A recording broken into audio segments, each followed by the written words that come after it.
স্বল্পোন্নত দেশ থেকে উত্তরণের প্রয়োজনীয় প্রস্তুতি গ্রহণে সংশ্লিষ্টদের পূর্ণ উদ্যমে কাজ করার নির্দেশ দিয়েছেন অন্তর্বর্তীকালীন সরকারের প্রধান উপদেষ্টা অধ্যাপক ডক্টর মোহাম্মদ ইউনূস। মঙ্গলবার ঢাকায় প্রধান উপদেষ্টার কার্যালয়ে অনুষ্ঠিত এলডিসি উত্তরণ বিষয়ক এক সভায় প্রধান উপদেষ্টা এই নির্দেশনা দেন। তিনি বলেন, এলডিসি থেকে উত্তরণের ব্যাপারে সিদ্ধান্ত হয়ে গেছে।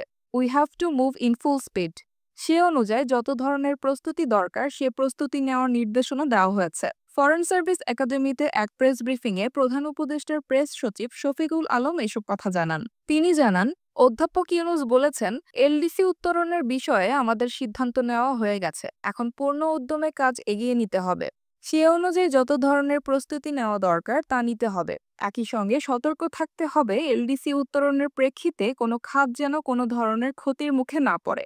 পাশাপাশি এলডিসি উত্তরণের প্রেক্ষিতে সর্বোচ্চ সুবিধা কিভাবে আদায় করা যায় সেটাও নিশ্চিত করতে হবে। প্রেস সচিব জানান, এলডিসি উত্তরণের বিষয়টি সার্বক্ষণিক মনিটরিং করতে একটি ডেডিকেটেড টিম গঠনের নির্দেশ দিয়েছেন প্রধান উপদেষ্টা। শফিকুল আলম বলেন, অধ্যাপক ইউনূস বাংলাদেশকে দক্ষিণ এশীয় অঞ্চলের উৎপাদন কেন্দ্র হিসেবে গড়ে তোলার কথা বারবার বলে আসছেন। তিনি আজ বলেছেন, এলডিসি উত্তরণের পরে এই কাজ যেন আরও গতি পায়।